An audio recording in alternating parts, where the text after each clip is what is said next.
বর্তমান রাজ্য বাজেট পেশের পরেই রাজ্যের মাননীয় মুখ্যমন্ত্রী ঘোষণা করে দিয়েছেন এবার যুবকদের জন্য ভাতা চালু করবেন। তার বলাও শেষ, ভাতা চালুও শুরু। আজকে দেখলাম কেতুগ্রাম বিধানসভা অন্তর্গত কেতুগ্রাম 1 নম্বর ব্লকে প্রায় 1000 খানেক যুবক তারা আবেদন করছেন যুব সাথী প্রকল্পের ফর্ম ফিল আপ। লম্বা লাইনের মধ্যে দিয়েই দেখা গেল তাদের আবেগ, যে মমতা বন্দ্যোপাধ্যায় তাদের কথা ভেবেছেন, মাসে 1500 টাকা করে দেবেন। সেই কথাই মাথায় রেখে আজ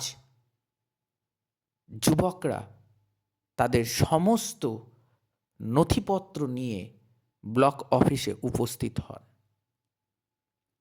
ভিড় ছিল চোখে পড়ার মতন। এই বিষয়ে কেতুগ্রাম বিধানসভার বিধায়ক শেখ শাহনওয়াজ মহাশয় ঠিক কি বললেন আমাদের সংবাদ মাধ্যমের মুখোমুখি হয়ে, চলুন শুনে নিই।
যে মমতা ব্যানার্জি এইবারে যেটা যুব সমাজের জন্য মাথায় রেখেছে এবং যুব সমাজকে যাতে কিছু করতে পারে সেই জন্য উনি যুবশ্রী প্রকল্প চালু করেছেন, যার ফর্ম এবং এই গত একদিন হলো যে চালু হয়েছে। এইটা কতটা প্রভাব ফেলবে এই যুব সমাজের মধ্যে? ধরুন, এটা মমতা ব্যানার্জি খুব সুন্দর একটা জিনিস করেছে, কারণ অনেক যুবক আমাদের রয়েছে বাংলায় যারা মাধ্যমিক উচ্চ মাধ্যমিক পাস। আমি তো এখনই এলাম ব্লক থেকে, এত লাইন, একবারে এসআইয়ের মানুষ পাগল হয়েছিল শুধু ভোটের নাম বাদ দেওয়া করে।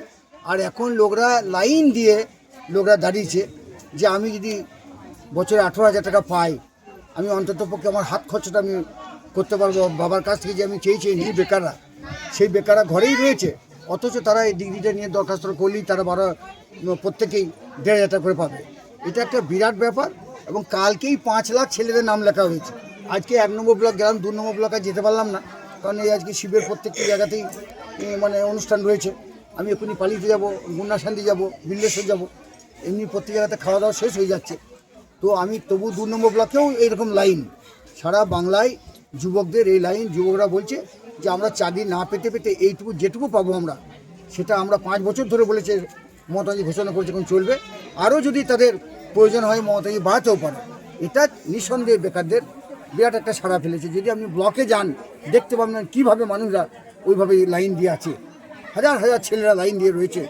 সেখানে এত বড় লাইন দেখে ছেলে মেয়ে, তারা এত বড় লাইন, 21 থেকে 40 বছর যাদের বয়স তারা পাচ্ছে, মানে প্রচুর ছেলে পাবে। অনেক ছেলে পড়াশোনা করে ঘরে রয়ে বাবাকে চাষে হেল্প করছে, না ব্যবসায় হেল্প করছে, সে ব্যবসাও করবে। আবার যদি 1,500 টাকা তার হাতে ওটা অ্যাকাউন্টে জমা হয় বছরে, তো তার তো অনেক লাভ হবে। সেই জন্য যুবকদের একটা বিরাট একটা আলোড়ন পড়েছে, সারা পড়েছে। এবং বাংলার মুখ্যমন্ত্রীকে ধন্যবাদ দিচ্ছে তারা, যে মুখ্যমন্ত্রী কিছু না পারুক আমাদের কথা ভাবে।